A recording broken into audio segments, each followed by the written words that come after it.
Ladies and gentlemen, welcome back to another video with Swaggle Hoss. It's Friday today. Happy Friday. Are you guys looking forward to your weekend? What do you think about doing? Maybe you're gonna take a trip to the park with the kids. Maybe a stroll to the beach. Maybe you're gonna go on a beautiful hike by a mountain. Whatever you're thinking about doing, I'm sure it's gonna be fun. But guess what? Before you get to go to that happy place, you got to sit through this video with lines, charts, and graphs because we got ourselves another comic book index update. Oh, God. Here we go. Boring video. Well, guess what? You clicked in here. You decided to enter this place. You decided to watch this. And now we're going to sit through this together. No garage market finds today, okay? No flea market hauls. No looking at comic books. We're going to do PowerPoint presentations because you know why? This stuff is important because now that we are at the other end of February here, we got our data for the comic book indexes for the month of February, and we got to check in on what is going on in the market. Was it a dead cat bounce that we got last month after we saw a soaring Silver Age index? Have we found a floor based on what we're seeing in the data? Well, in this video, we're about to find out. But before I get into it, if you guys could drop me a like or comment or subscribe if you're enjoying the content, helps support the channel, doing those things, I would appreciate it. But let us get into this video here today. Now, I'm sure you all know what the comic book index is, but in case you don't, let me break it down for you. I take the top 100 sold books per age, silver, bronze, and copper. I pick the grade that has the highest volume of transactions in any given month. I pick the final sale of the month, equaling the market close for that particular book. And I take all of the data from GPA data, I add them all together, and we get what is called the comic book index. So let's check in now on what we saw for last month in January. Kicking off this year of 2023, we saw a huge spike in the Silver Age sales, jumping up to a whopping 60,852. Whatever was in the water around the country, everybody came to play in January. I mean, we were feeling it all over the place in the heritage auction sales on eBay. They had their New Year's resolutions in place, which apparently was to buy a lot of comic books. And we saw the index shoot up to a higher point than it had actually been in the last 6 months. But the question is, where are we now in February? Was the market able to keep up that volume of sales? Well, in the last video, I felt like it was probably going to be a dead cat bounce. And sure enough, here in February, we see that the index has reset back down to the volume of sales that it was selling for in December and November of 2022, dropping all the way back down to 47,546. Now, it is important to point out that based on how these models are calculated in our indexes here, for the Silver Age in particular, there is always going to be the potential to have massive swings. You have certain books in here that have a pretty high price tag, and if you see a lot of volume in any given month, that is going to boost the value of the index. And if we have a couple missing sales, which we did in this particular month, that is going to swing it one way or another. And here we are back at the $47,546 range. Now, as we start to dig into it, I will show you guys that it isn't as bad as the month-to-month looks. I mean, there were a bunch of sales that were down in this particular month, but it really has a lot more to do with the non-sale factor. Again, like I already mentioned, in January, for whatever reason, the comic book market came in ready to play, and there was a lot of transactions going on. It feels like we lost a little bit of steam going into February because the volume wasn't as high as we were seeing in the January month. But let's move forward now to the Bronze Age index. And this one is also really interesting to talk about as we revisit what it was doing in January last month. Now, for the first time in about a 9 to 10 month stretch, the Bronze Age index was actually up, albeit by literally $1 single. So not really an up month, more of a push, but that was a big deal for the Bronze Age because finally the bleeding, at least seemingly, had stopped. So now here we are in February, and the question is, what did the Bronze Age do? Well, I am happy to actually report that the Bronze Age, for the very first time in a year, is actually up to $43,292. I think this is the first time that we can truly say that the index has gone up in the last calendar year. And it is kind of cool to see that we actually are maybe starting to see the bottom for that Bronze Age index. I mean, granted, we could be going sideways for many, many months. I mean, I think the Silver Age index, we're going to see highs and lows and things like that. But for the most part, over the aggregate, it feels like we might be going sideways. I think similarly here with bronze, we're going to be going sideways for quite a time. But with the these indexes, the thing I am most interested in is the floor values. Will we be resetting to those 2019 and 2018 prices? That is really the big question, because that, I think, affects what we comic book collectors and comic book buyers should be thinking about as we decide to make purchases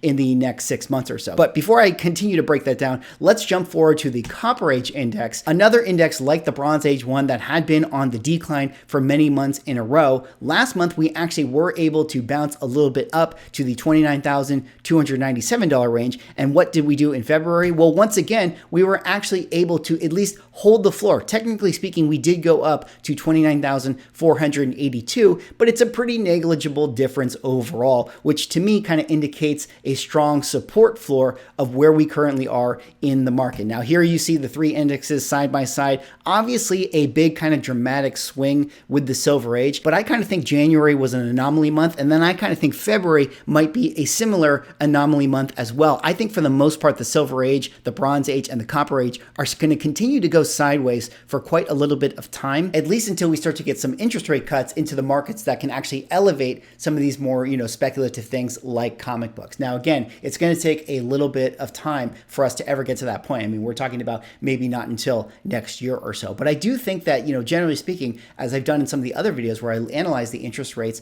and their correlation with comic book values, it does seem to be the case that the floor values of the key books are able to generally support themselves at that floor level, at least when facing, these general macroeconomic headwinds. Do you guys see that little stain right there? Hold on, let me do a wardrobe change. That is much better. I am now shining with my Torpedo Comics t-shirt, which actually happens to be from the store that is the sponsor of this video, Torpedo Comics. Now, for those who don't know, Torpedo Comics is one of the best comic book stores in the country. They are based out of Las Vegas, Nevada, but have locations in the Southern California area as well. In fact, they even opened a store recently in the Glendale, California area that I cannot wait to visit. But in case you guys can't make it down to the California area, they have their website, torpedocomics.com. You can buy mystery boxes here, raw comic books, graded comic books, and even trading cards if you're into that sort of thing. But if you're one of the bears out there who thinks all comic books are going to zero, you still have options as well. If you go up to the search function and type in shirt, you can find lots of different swag that you can get your hands on, like the Torpedo comic book shirt that I am wearing in this video. Why worry about macro headwinds when you can get this t-shirt, rock that skull helmet, and be protected just like this guy? And the best part about torpedocomics.com is that if you use my promo code SWAGGLEHOSS, which you'll see in the description, you'll be able to save 10% off on your order. What's not to love about that? I want to say thank you to Torpedo Comics for sponsoring this video, and let's get back into the index. All right, let's zoom in a little bit and break it down month by month. Starting with January for the Silver Age, we were at 60,852, and here in February, now we're down to 47,546. That is a decrease of 22%. Again, that seems dramatic, but I have a feeling that the January month was an anomaly in its own right, because that was actually a month that was up 21%, so a mini correction was bound to happen, at least in terms of the month to month here. I suspect that in the next few months, we're going to see numbers more around this $47,000 range. Bronze Age January was at 41,940. Here in February, we are now at 43,292, an increase of 3%. So for the very first time, we get to actually have increase on this slide for the Bronze Age. And then February 2023 for the Copper Age is 29,482, which effectively is a month-to-month push. Now let's check in here on the big key takeaways, because this is the thing I think is really important to break down for the Silver Age books. Now, 18% of the Silver Age books were down this month, and only 9% were actually up. I think that has a lot, again, to do with the fact that everyone came out the gate in January so strong that it was going to be hard for us to feel gains on top of the gains that were already made in that month. And that's kind of why you're seeing this discrepancy of 18 and 9 being the down and the up. And the true big difference for this month for the Silver Age was the 29% non-sale factor. We missed a lot of sales this month at 29%, which is a lot higher than it was last month at 20%, which of course did have an effect on the values. And as we get into the Fear and Greed Index, I think we'll be able to explain why that was the case. Now, bronze book values were a little more consistent here, 18% down, which is similar to the Silver Age, but 15% up, which is a little bit more than we saw for the Silver Age, and only 10% non-sale, which is why I think bronze is starting to find a very, very consistent floor for itself, at least until we find, more, cataclysmic cataclysmic events that might take all of these markets down at some point in the near future. Now, month by month graph, one of the big questions I had been wondering is, are we going to see 2023 ever have any crossing patterns with the yellow line? That is the 2020 price index. And where we are here in February, as you can see with the cyan dot, is basically almost in line to where we were in December of 2020. The comic book boom of 2021 is effectively over. Any gains that we had in the last 2 years have since been evaporated, but where we are today is still hovering above that of 2020, certainly above that of 2019, and certainly above that of 2018. And again, outside of any cataclysmic things that happen in the macro market, I don't necessarily see us falling any further, but I'm a little more optimistic than some others. Now, of course, we have to talk about the fear and greed index. Now, last month in January, the fear and greed index was actually showing extreme greed. You can see right there in January, people were willing to spend money. People came into 2023 looking to buy anything and everything. This was in the stock market. This was in the crypto market. This was also in the collectible market as well. Now here in February, I think people took a little bit of their foot off the gas because we're back to the neutral down at 55. You can see here in February, people are a little bit, more cautious, a little bit more unsure, not extremely greedy, not extremely fearful, because I think people are starting to realize that maybe we're not going to fall into a deep depression, but at the same time, it's going to take a little while for us to go to some kind of bull market once again. Now, the last little thing I wanted to kind of point out is the comic book index trend lines. Now, I didn't include the copper age for this one because, again, I haven't really been able to pinpoint, what the proper year-over-year returns for the copper age have been. But I do think it is really interesting to take a look at where the bronze and silver age indexes have been, at least in terms of the trend line. And as we can see, the bronze age is really the one that is, we're starting to feel that lift once again at the bottom average of the trend line. And I think that that is really interesting. Even with all the economic conditions we are feeling, we are still within that comic book trend line that we've seen year over year for these values, for these prices. And we seem to be holding pretty well. Now for the silver age, you'll see that the $60,000 January was well above the trend line. So there was going to be a pullback and a correction from that at some point. And now where we are with it, we're kind of smack dab in the middle once again. Now granted, this isn't necessarily drawn to perfect scale, but this does give you kind of a generality of where we are with the trend line and the values of each index. Now we kind of have to wrap the video like we always do, where we talk about the bear and the bull case. Where are we going from here? What is going on in the macro comic book market? Well, of course, there's going to be two sides to every coin with this situation. There's going to be the bear case.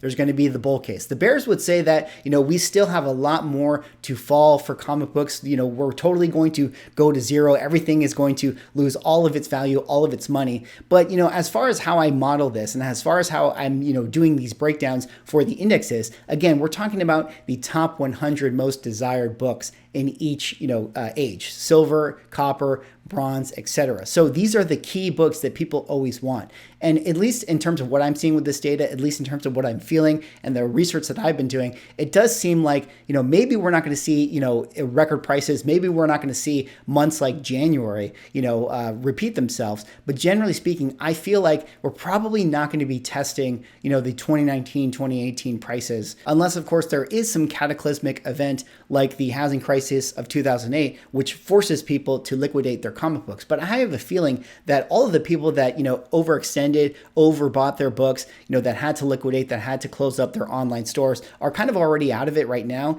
And what we're feeling right now with the people who are buying, sweeping the floor, so to speak, with the heritage auctions week after week, are the ones that are in this still for the, next 5 to 10 to maybe even 15 years. So I do feel like the general floors are going to be able to hold at least for those top 100 books. Now, there are going to be instances and there are going to be cases of spec books that were of these markets, even in silver, even in bronze, that absolutely shot up and are literally going to go to $0 where nobody wants them. But if we're talking about the ones that are the top 100, where people have consistently shown year after year that people want to own these books, I think that there's still going to be, values that are sticky for comic book buyers and comic book sellers. Now, the last little thing I'll talk about is something I'll repeat in one of the other videos I talked about, last week, where I was talking about interest rates. It does really feel like there is a correlation between what is going on with the interest rates, how much money, how much liquidity is there in the market at any given time, and what the comic book values are. It does feel like, when the money printers are on, the comic book values definitely start to go up. And when the money printers are turned off, there might be some corrections for comic book values, but also the keys do tend to hold a pretty consistent floor. They rarely dip below, whatever the last boom cycle was. So I think that might be where we are right now, where as the interest rates continue to get raised, continue to go up, I do think that, any gains are going to be erased from what we saw in 2021 and 2022. But I do think that they're generally speaking going to be able to hold the floors in the aggregate on the average. Of course, there's going to be one-off books that, totally get sold for pennies on the dollar here and there. There's going to be one-off books that totally go to the moon for whatever reason, because somebody just wanted it then, there, and now and bought it off of eBay. Those things are going to happen. But generally speaking, I feel like these books are going to be able to maintain their floor values, at least until we get to, maybe some future year, 2024, 2025, when the interest rates start to get cut and we get more money into the system. And that is going to have a correlation to what is going on, where we start to, get Avengers Kang Dynasty, where we start to get James Gunn's Superman, and there's going to be a lot of money in the market. There's going to be a lot of hype once again, and these things might very well go to the moon. Anyways, that's all I got for this video. That was the update for the indexes of February. Let me know what you guys think. Do you guys think we're finally starting to find our floor? Do you guys think that we're going to go to zero in the coming months? Do you guys think that, now is the time to buy, that we're going to start going to the moon, as soon as this summer? Let me know what you guys think. Of course, comic books are also very seasonal. We do see spikes in the comic book market around that April and May time, and we are quickly approaching Guardians of the Galaxy 3. That might generate a lot of hype out there in the market. Let me know what you guys think. Kickstarter live next week. Be sure to check that out in the description, and I'll see you all in the next video.